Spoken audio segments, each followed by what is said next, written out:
நடிகர் விஜய் சேதுபதி மேல காவல் நிலையத்துல புகார் கொடுக்கப்பட்டிருக்கு. புகழ்பெற்ற ரியாலிட்டி நிகழ்ச்சியான பிக் பாஸ் தமிழுடைய 8வது சீசனை விஜய் சேதுபதி தொகுத்து வழங்குறாரு. இதுல சமீபத்திய எபிசோட்ல ஆலங்குடி டைல்ஸ் விளம்பரம் கொடுத்திருந்தாங்க. இது பத்தி உள்ளே இருக்கக்கூடிய போட்டியாளரான தீபக் தவறான கருத்து கூறியதா சர்ச்சை எழுந்தது. தீபக்குடைய கருத்தை எடிட் செய்யாம அப்படியே ஒளிபரப்பியதால விஜய் தொலைக்காட்சி மற்றும் பிக் பாஸ் நிகழ்ச்சி தொகுப்பாளர் விஜய் சேதுபதி மேல காரைக்குடி காவல் கண்காணிப்பாளர் கிட்ட ஆத்தங்குடி டைல்ஸ் உரிமையாளர் மற்றும் தொழிலாளர்கள் புகார் கொடுத்திருக்காங்க.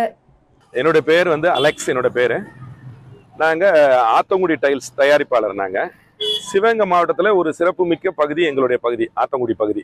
ஏன்னா இது வந்து ஒரு பாரம்பரியமான ஒரு கல்.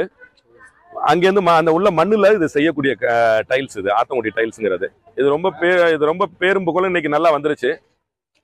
எங்களுடைய ஆத்தங்குடியுடைய பேரை கெடுக்கிற அளவுக்கு விஜய் டிவியில் பிக் பாஸ் என்ற ப்ரோக்ராமில் வந்து கேஏஜி டைல்ஸ் அப்படிங்கிற ஸ்பான்சர் வந்து என்ன பண்றாருன்னா, எங்களுடைய ஆத்தங்குடி கல்லை ஒரு இழிவுபடுத்தி, இந்த கையால தயாரிக்கிற கல் சைஸா இருக்காது, ஃபேட் ஆயிடும், கரைப்படிக்கும் அப்படிங்கிற மாதிரி இழிவுபடுத்தி அவருடைய டைல், ஆத்தங்குடியில் உள்ள எல்லா டிசைனுமே அவர் எடுத்து அவருடைய டைல்ல பண்ணி அவர் டைல ரொம்ப முக்கியத்துவம் படுத்தி பேசுறாரு. எங்க டைல குறைவாக்கி, என்னன்னா இது வந்து ஒரு குடிசை தொழில் மாதிரி நாங்க பண்ணிட்டு இருக்கோம். இதை நம்பி ஒரு 1000 குடும்பங்கள் இருந்துகிட்டு இருக்கோம்.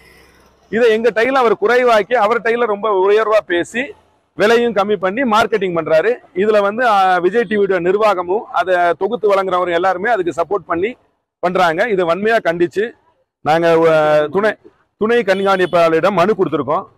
இதை உடனே அதை அரசாங்கம் வந்து இதை வந்து செயல்படுத்தி இதை என்னங்கிறத கேட்டு எங்களுக்கு முடிவு சொல்லணும். இல்லைனாக்க நாங்க எல்லாருமே ஒன்று கூடி போராட்டம் நடத்துறதா, தொழிலாளரோட நாங்க உற்பத்தியாளரும் சேர்ந்து போராட்டம் நடத்துறதா முடிவு பண்ணி வந்திருக்கோம். நாங்க பகிரமா அவங்க வந்து, ஏன்னா இது வந்து எங்களை வந்து இவ்வளவு தூரம் இழிவுபடுத்தி பேசினதுக்கு பகிரமா அவங்க வந்து எங்களுக்கு வந்து அவங்க நிகழ்ச்சியிலே மன்னிப்பு கேட்கணும்.